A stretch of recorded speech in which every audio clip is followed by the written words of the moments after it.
Salut, c'est JF. Bienvenue à Sauvage comme une image, une émission qui est dédiée aux amoureux de la photographie. Cette semaine, je reçois Lucie Gagnon, une photographe qui amène une certaine vision à la photographie. Bonjour, Lucie. Bonjour, Jean-François. Ça va bien? Oui, toi aussi. Oui, merci d'avoir accepté mon invitation. Écoute, c'est moi qui te remercie infiniment. Je pense qu'on va avoir du plaisir tous les deux. Vraiment, j'ai regardé tes photos, là, puis ça annonce très bien.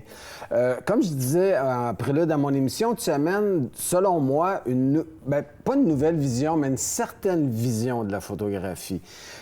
Pour débuter, j'aimerais ça que tu me dises comment tu en es venu à faire de la photographie et comment la photographie est devenue ce que tu fais aujourd'hui. En fait, j'ai commencé la photographie quand j'étais étudiante. J'ai étudié en technique des sciences naturelles, en laboratoire d'enseignement et de recherche. Puis on avait des cours de photographie, en fait, pour photographier au microscope. Alors, c'était les techniques au niveau du microscope. Et ensuite, évidemment, on est dans le temps là, de l'argentique. Alors, c'est sur diapositive. Et ensuite, on apprenait à imprimer sur papier cibachrome le tout. Et moi, ça a été un déclic absolument formidable.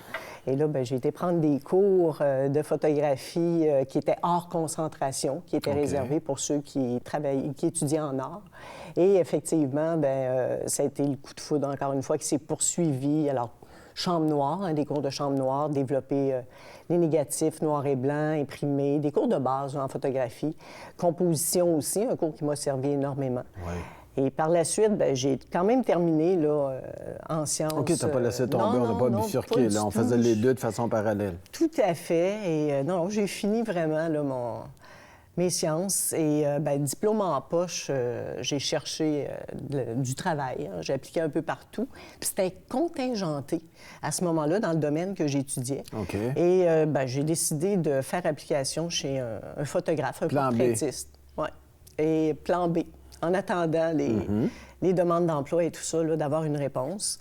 Et c'est un portraitiste qui avait un studio. Il y avait aussi un petit laboratoire là, pour développer le noir et blanc imprimé. Et, tu sais, je me suis dit, je vais travailler là quelques temps. Puis, finalement, j'ai resté 7 ans. En attendant? En attendant. 7 ans. C'est une bonne attente. Assez longue. J'ai appris beaucoup, par exemple, évidemment. Mais c'est vraiment la vraie école, c'est de le faire. C'est de le faire. Pour vrai, là. Il n'y a rien de mieux, là. Sincèrement, oui, c'est vrai. D'être plongé là-dedans, puis de mettre en pratique, c'est vraiment important.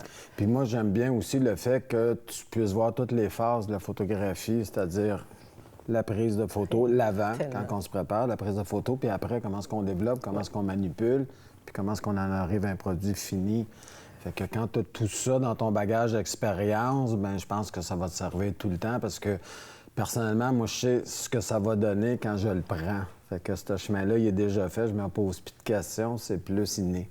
J'aimerais qu'on regarde ton travail, quelques photos que tu as fait, et on pourrait appeler ça facilement l'extraordinaire dans l'ordinaire, ce qu'on veut voir.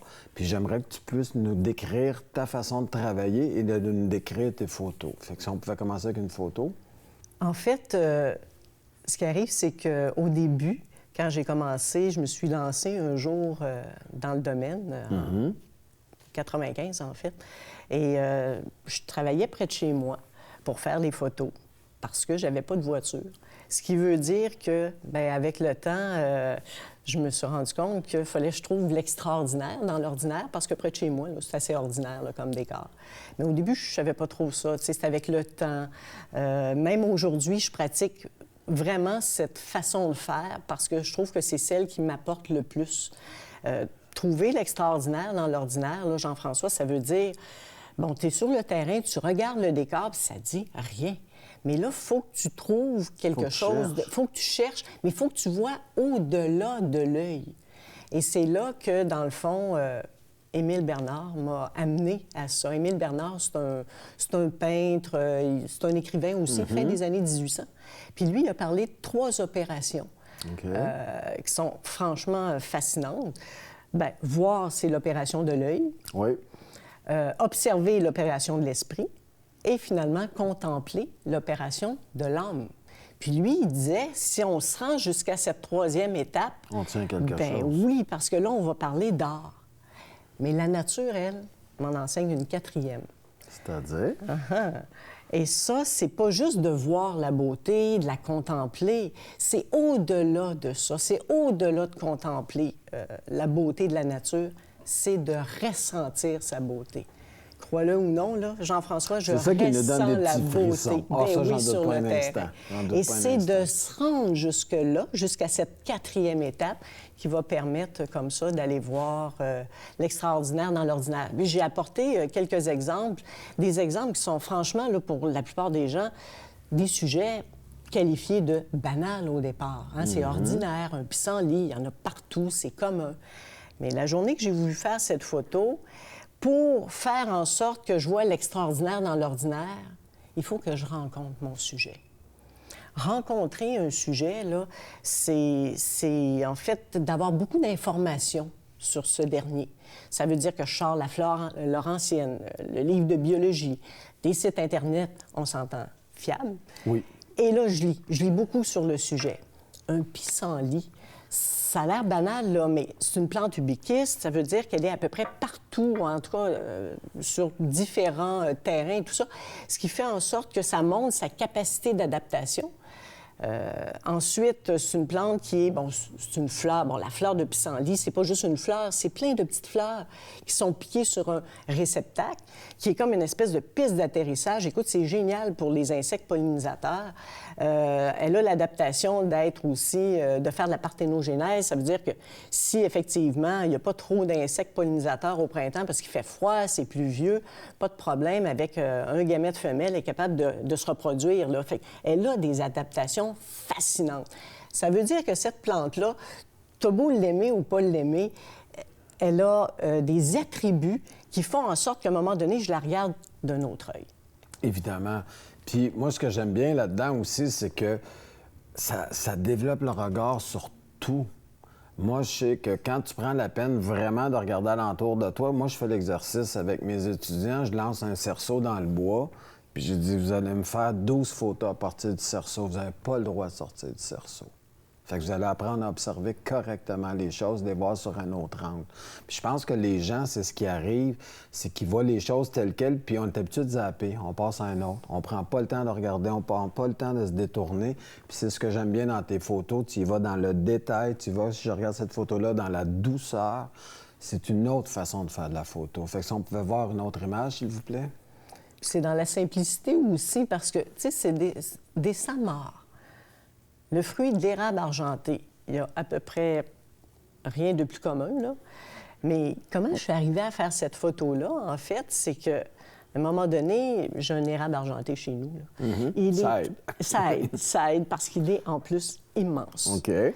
Et il doit avoir à peu près 45 ans de vie. Il n'a jamais fait de samar, jusqu'à tout récemment. Je sors de chez moi, des samars. Tu sais, Émile Bernard, que je parlais tout à l'heure, bon, ben, je vois des samars, j'observe les samars, j'en prends une dans mes mains, puis je me mets à la contempler. Puis là, à un moment donné, je me dis, c'est fabuleux. Bon, c'est un akène qu'on appelle, c'est-à-dire un fruit sec, puis au bout, si on enlève le tégument, bien, il y a une petite graine qui est là. Hey, c'est gros comme un rien, là, à peu près la grosseur d'un ongle. Puis là, je regarde cette graine-là, puis je me dis, wow, l'érable argenté, là, dans ma cour, là, oui. Tu sais, ça prend 2 personnes pour faire le tour du tronc. Il est d'une hauteur incroyable. J'ai un géant dans ma cour. Mais son ADN est là-dedans. Mais là, ça devient magique. C'est là que le discours entre, si tu veux, mon instinct et la nature opère. Et c'est là que je rentre dans cette 4e phase que je parlais, de ressentir la beauté. Parce que là, mon instinct me dit, attends un petit peu, là, approche la samare de tes yeux un peu plus. Tu sais, jusqu'à loucher. Puis là, Jean-François, je me rends compte de la beauté qu'il y a là-dedans. Si tu regardes les samars en question, complètement dans le bas, là. On part de là. Le tégument qui est là, tu peux voir qu'il y a comme... C'est comme des racines, dans le fond. Puis tranquillement, si tu montes, là, tu as les tiges. Puis en dernier, bien, ce sont les branches, disons, de l'érable argenté en hiver, là, sans feuillage, bien sûr. J'ai la vie d'un érable argenté entre les doigts. Là, c'est formidable. Parle-moi pas avant de technique, c'est pas le temps. Tu sais, il faut que j'absorbe tout ça. Une fois que j'ai absorbé ces informations, parfait. La technique est au service du ressentir. Là, j'ai ressenti la beauté. OK, là, on peut parler de technique. Ça va me prendre, en fait, un fond foncé, une lampe assez intense pour éclairer à contre-jour toute la partie diaphane, parce que c'est là que se passe le spectacle. Des réflecteurs, objectifs macro, trépied, etc., etc. Tu sais qu'est-ce que c'est. Alors, vraiment, la technique, c'est après le ressentir, jamais avant. Non, parce que là, on fausse les données, puis je pense qu'on y va trop vite, puis on fait pas le tour du sujet, parce que moi c'est un peu la même chose quand je fais de la photo animalière, je me documente sur mon sujet, j'apprends à le connaître, ses habitudes, puis après ça, on va y aller. Mais si tu connais pas ton sujet, c'est dur de savoir avant comment tu vas le mettre en valeur, puis c'est certainement pas en sortant de ton appareil que ça va aider. Moi, mon idée, je sais pas si c'était comme moi, mais mon idée est déjà faite avant, puis après ça, je me dis, OK, c'est ça que je vais montrer. De quelle façon je peux le montrer maintenant, une fois que je l'ai absorbé. On va y aller avec une autre. Ça, j'aime bien. Ça, je me suis amusé longtemps à faire ça. Écoute, j'étais à un endroit où je m'attendais à faire telle photo, OK? C'est en hiver, fait moins 25 à peu près, il y a une chute, je m'attends à du givre, de la brume, quelque chose d'extraordinaire.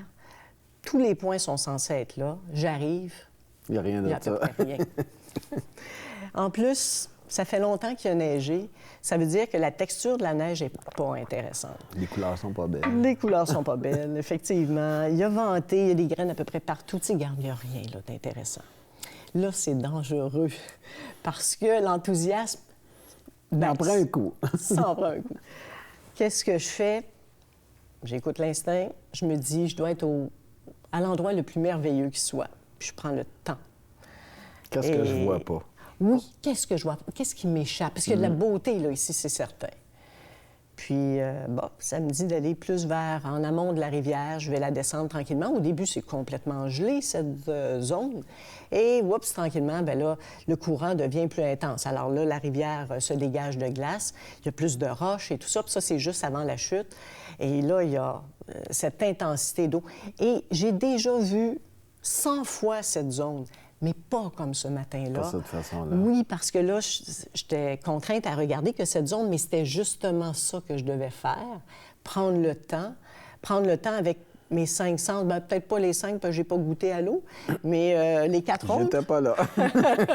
J'aurais peut-être pas pris de chance, là. Non. Et là, j'écoute la force de l'eau. Que je vois aussi, évidemment. Mais qu'on ressent aussi. Oui, bien c'est ça, c'est juste... Moi, j'adore l'eau pour ça, là. La puissance de l'eau, j'aime beaucoup les chutes. Puis, quand on est prêt, il y a quelque chose qui vient nous chercher de... Il y a vraiment quelque chose dans l'eau. Puis j'aime bien aussi le mouvement, les lignes. Je sais pas si tu as voulu le blanc avec tes plumes, mais si c'était voulu, là, super belle photo, j'étais un peu jaloux parce que c'est pas évident de faire de la photo comme ça, là. Non, c'est vrai. C'est difficile. Pour quelqu'un qui pense que tu fais juste poser ton appareil et jouer avec la vitesse, là, on est loin du compte. Oui. Tu as tout à fait raison. C'est une longue démarche, en fait. Puis il faut penser à... Tu sais, il y a les lignes noires sur l'eau aussi. Bon, c'est des réflexions parce que l'arrière-plan, évidemment, est très sombre. Et c'est toutes ces composantes les qui nuances font en qu'il y a sorte... là-dedans. Oui, c'est ça.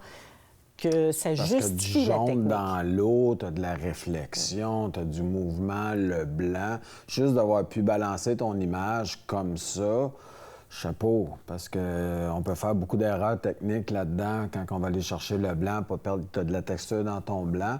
Puis ce que j'aime bien aussi, c'est l'effet de peinture que ça donne. Ça a l'air vraiment des coups de pinceau, c'est vraiment beau. Ça, j'adore. C'est l'art de la nature, hein? Oui, effectivement. C'est de savoir regarder aussi puis de prendre le temps. Je pense que quand on veut faire de la photo comme ça, il faut se dire, regarde, il n'y en a pas de temps. Je m'installe, puis on verra. Ça prendra le temps que ça prend. Tu enlèves la montre, pas de cellulaire. Ça, c'est mis à réclusion. Non, bye. On va y aller avec une autre. On revient dans la douceur. Tout à fait. Quand je parle des plumes puis de l'extraordinaire dans l'ordinaire, sincèrement, Jean-François, je connais pas beaucoup de monde qui trouve une plume au sol puis la prend avec un enthousiasme effréné, tu sais. Les enfants font ça. Oui. Les enfants m'apprennent d'ailleurs énormément. Et bon, ben moi, quand je vois une plume, je suis enthousiaste. Puis ça a été ma plus jeune, quand elle était toute petite, qui, un jour, on avait une perruche ondulée, et elle m'a dit, bien, je commence une collection de plumes, 4 ans, là, à peu près 4 ans et demi. Et elle soulève le couvercle dans lequel elle avait mis les plumes, puis là, je vois ça. Mais elle avait déjà compris toute la beauté de ça. Moi, je lui dis, parfait, je vais t'aider pour la collection de plumes parce que dans le bois, j'en trouve. Alors, je vais te les ramener, on va les laver, Puis là, moi, c'est scientifique. On va les identifier, puis tu sais, c'est ça. Je vois juste l'aspect scientifique, tu sais. Mais elle a vu la beauté. Moi, ça a pris plusieurs années. Ben non, elle a mis ça de côté, mais elle avait vu, je pense, une partie extrêmement importante que j'ai vue, moi, plusieurs années après, quand elle m'a légué toute cette collection. C'est beaucoup de plumes, là, Aujourd'hui, ça fait 25 ans que je collectionne les plumes, dans le fond, que je trouve beaucoup de plumes de mue et tout ça. Et un jour, bien, j'ai regardé les plumes avec son œil. Je me suis aperçue, non, il y a une grande beauté là-dessus, et j'ai commencé de la photo de plumes. Son œil, puis je serais prête à dire, je remarque, moi, c'est les enfants, c'est tous les sens sont éveillés. Tellement. C'est ça qui arrive avec eux autres, le toucher avec la plume, avec les choses. Puis je trouve, je suis pas le seul à dire ça, mais on perd ça avec le temps. Puis un des aspects de la photo que j'aime bien, c'est que on redécouvre ça avec la photographie. On recommence à être enfant, on recommence à voir les choses différemment, puis arrêter de se casser la tête. Parce que les enfants, ils prennent une chose, ils touchent, ils la regardent, puis nous autres, touche pas à ça, laisse ça là, fais pas ça. Tandis qu'eux autres, c'est tout à fait naturel de ramasser des choses, de regarder comment c'est fait, puis la douceur, puis... Un des beaux côtés de la photographie, je trouve que c'est ça, de redécouvrir ses yeux d'enfant, puis ce qui vient avec. Son cœur d'enfant, merveilleux. Oui, c'est ça. C'est en plein ça. Je pense qu'on recommence à s'émerveiller des choses qui, à un moment donné, parce qu'on est adulte, deviennent banales puis qui ne devraient pas l'être. Entièrement raison. Oui. C'est un travail de minutie, peu importe. C'est un travail de patience aussi. Pince à cils, je travaille avec ça. OK, là, tout est placé, là. Oui, tout est pensé, tout est placé par rapport à la plume. Mais là, tu ne travailles pas à l'extérieur comme ça. Ça, c'est à l'intérieur. Là, par exemple. Oui, OK. Fait que tu es dans un environnement contrôlé, il n'y a pas de vent, il n'y a rien. Mais je te disais, là, tu as une patience d'ange. Non, ça serait impossible. Okay. Ça serait tout simplement impossible. Même, Jean-François, je ne peux même pas respirer près de la structure. Tout part. Oui. Et surtout pas éternuer, ça, c'est la catastrophe. Parce que là, en plus, on va faire, tu retrouves tes plumes. Oh oui. Alors, c'est vraiment, là, c'est ça, avec la petite pince à cils et tout ça. Puis, c'est d'arriver à trouver comment je vais faire pour rendre cette grande beauté. Des fois, c'est plusieurs plumes ensemble. D'autres fois, ça peut être juste une ou deux. Et quelle sorte de fond, noir, blanc. La lumière aussi, je regarde la lumière. C'est l'élément essentiel. Oui. Et ce sont des lumières particulières qu'il faut que... C'est toujours des lumières naturelles, en passant. C'est toujours? Toujours. Réflecteur. Oui, je travaille exclusivement avec tu te mets près de la fenêtre aussi pour avoir la lumière, puis après ça, te faire bondir selon tes besoins. Tout à fait. Mais il faut que j'attende que ce soit cette lumière qui se présente, dépendamment des sortes de plumes aussi. Des couleurs. Des couleurs. Oui, il y a même des plumes qui ont des couleurs, pour la plupart, beaucoup, c'est pigmentaire. Ça, n'importe quelle façon dont tu t'installes, c'est toujours la même couleur qui va sortir. Par contre, des plumes comme les plumes de canard colvert, de ce qu'on appelle le miroir, là, le spéculum, ça, c'est plutôt... change. Oui, parce que c'est structural. Dépendamment comment tu t'installes, c'est du mauve ou c'est du bleu. Fait que des fois, je fais des montages et c'est long faire des montages. Ça peut prendre 1 heure et demie, 2 heures faire un montage. Mais la lumière change. Puis là, c'est plus le bleu que je voyais. Ce que tu avais au début, non. On est rendu ailleurs. Effectivement, que ça change beaucoup. C'est pour ça que l'expérience m'a amené à travailler sur une plaque de verre que je vais transférer et bouger tu contrôles selon. plus ton environnement. Oui. Mais à un moment donné, il faut apprendre aussi. Oui. On va y aller avec une autre. Quand on parlait de plusieurs plumes, de mouvements, de... Tu sais, des plumes de Tétras du Canada, ça fait des années que j'ai. Mais je ne savais pas quoi faire avec. Je les installais, mais c'était pas ça. Pas. Oh non, je regardais dans le visage, je prenais même pas la photo. Je disais non, je rends vraiment pas la beauté de cette plume-là. Et il y a récemment une idée qui m'est venue vraiment de mouvement parce que ces plumes-là ont légèrement une petite courbe. Et la plupart des plumes n'ont pas vraiment de courbe, à part les plumes de duvet. Ouais. Oui, puis ça, c'est plus difficile à travailler. Puis celle-là, j'ai été vraiment dans le mouvement. Bon, ben, on le sent bien aussi. On va y aller avec une autre. Quand tu parlais de lumière, façon d'observer les choses. C'est ça, la lumière est critique là-dedans, là, est vraiment très, très importante. Mais tu sais, des plumes comme celle-là, qui sont à peu près longues comme ça, là, ce sont peut-être les plumes les plus, je dirais, aisées à travailler. Contrairement à des grandes plumes de contour d'une Bernage du Canada, c'est extrêmement difficile parce qu'il y a au départ le calamus, ensuite le rachis qui sépare les deux vexilles en deux. Puis ça a une épaisseur. On a l'impression qu'une plume, c'est plat, mais c'est loin d'être plat. Tout à fait. Et celle-là, c'est peut-être dans les plus faciles à travailler. Par contre, ce qui est difficile en photo de plume, c'est de ne pas faire de redondant. C'est-à-dire, tu as un concept, tu le refais avec d'autres couleurs, d'autres plumes. De faire une recette, finalement. Oui, il faut éviter Point ça. de vue artistique, Trouver autre chose. on se force un peu. Un peu. Puis celle-là, je me disais, c'est vrai que je portais à aller vers le haut de la plume, mais c'est pas ça qui est beau. C'est le bas où il y a des barbes. Les barbes n'ont pas de crochet. C'est plus pour ça que c'est un peu fou. Oui, c'est ça. Et si tu regardes aussi du côté droit où il y a la goutte d'eau, juste au-dessus un petit peu, il y a des couleurs qui sont ça magnifiques. Ça s'est ajouté. Quand j'ai vu la photo, je me suis dit, est-ce que tu es allé placer de la petite goutte d'eau? Oui, officiellement, avec une pipette. Oui. Et je peux te dire une chose, c'est que il y a trois choix qui peuvent se dérouler quand tu mets une goutte d'eau comme ça sur une plume. Soit la plume va l'absorber carrément, ou pour beaucoup d'oiseaux, ils ont ce qu'on appelle une glande uropygienne sur laquelle ils vont aller pincer la glande puis mettre de l'huile. Oui, c'est ça qui fait que la gouttelette reste en superficie comme une bille, dans le fond. Et si c'est le cas, bien là, deux choses peuvent se passer, c'est-à-dire, bien, elle va probablement glisser puis aller à un endroit qui n'est pas adéquat. 3/4 du temps, c'est ça qui se passe. Mais des fois, tu vas mettre la gouttelette puis elle reste au bon endroit. C'est le cas de celle-là. Je vais donner un petit truc aux gens à la maison, parce que moi, je fais ça avec les fleurs, puis justement, je vais porter des gouttes d'eau exactement où je les veux. C'est de mettre un peu de sucre dans l'eau. L'eau devient un petit peu plus dense, puis elle reste là. Elle est plus pesante, l'eau. Elle est collante, et la goutte d'eau va rester probablement au même endroit, puis ça ne jouera pas avec la transparence de l'eau. Je prends C'est juste d'avoir le bon degré. Il faut jouer avec le sucre. Je me souviens plus des proportions, mais l'eau va rester la plupart du temps au bon endroit. Ah, je garde ça. Certain, puis je l'essaie. Je t'en envoie des nouvelles. Bien, ça va me faire plaisir. On va y aller avec une dernière. Là, c'est vraiment le jeu de ligne, le blanc, le minimaliste. Là, on est ailleurs. Là.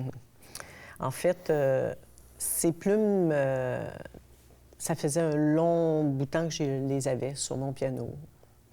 Puis des plumes d'émeu. Et je trouvais ça très beau. J'avais essayé des trucs, mais non, c'était pas... Ça sortait pas. Ça sortait pas bien. Jusqu'à un moment donné, j'ai une cliente qui m'a demandé une photographie de camailleux de blanc, donc juste des teintes blanchâtres, beige pâle et tout ça. Je lui avais donc offert une photo de plume. C'était pas celle-là, mais ça a cliqué. Là, ça commençait, j'ai dit, là. c'est ça, ça me prend vraiment un fond de plumes blanches.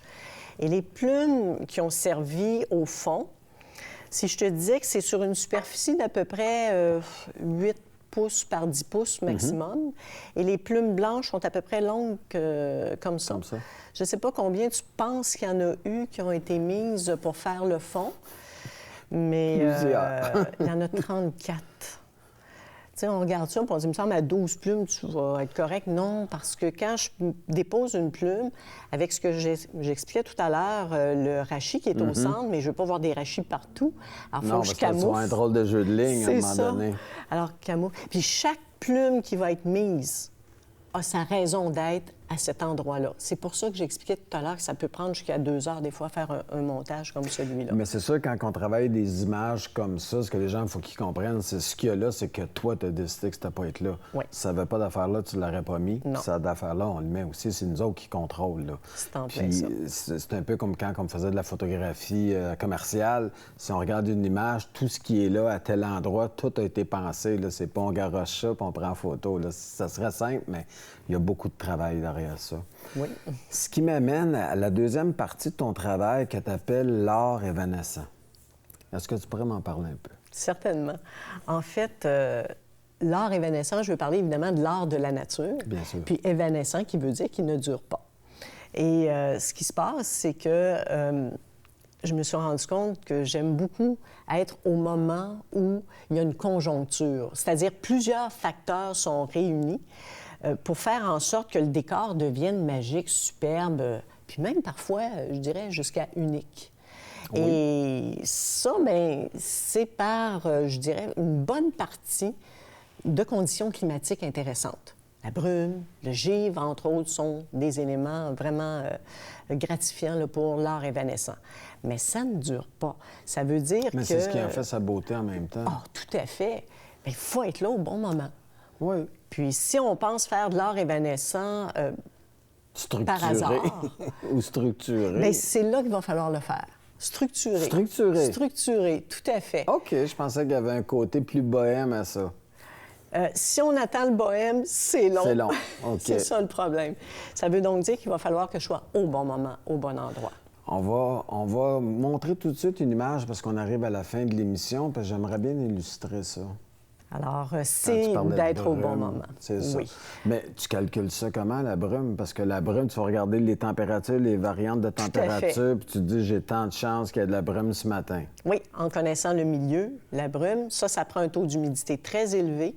C'est en Abitibi, le temps que ici, peut-être qu'il faisait 18 au mois d'août de nuit, 26, 27 de jour, bien là-bas, c'est 5 de nuit, 24 de jour. L'écart est excellent pour la brume si le taux d'humidité est assez élevé et s'il y a l'absence de vent total. Ça, c'est indéniable là, pour une photo. Oui, bien là, sinon, ça change tout. Oui. Mais écoute, malheureusement, on est déjà rendu à la fin. On avait à peine abordé notre dernier terme. Écoute, c'est ce qui arrive quand c'est intéressant. Hein. Ça passe beaucoup trop vite. Fait qu'un gros merci. Je pense que tu as amené une autre vision de ce que peut être la photographie.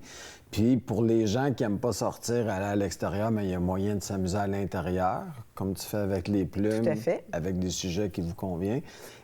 Et puis, ce que j'aime bien dans ton travail, c'est la lumière naturelle. Ça, j'adore. Le fait que tu puisses travailler avec ça à l'intérieur, je trouve que c'est une excellente idée. Fait que merci beaucoup. C'est moi qui vous remercie. Fait qu'on se revoit la semaine prochaine avec une autre émission sur la photographie. Fait que d'ici là, vous prenez votre appareil photo, vous photographiez tout et tout se photographie. Il y a toujours quelque chose à faire avec un sujet. Profitez-en bien, puis on se revoit dans une semaine. Ciao!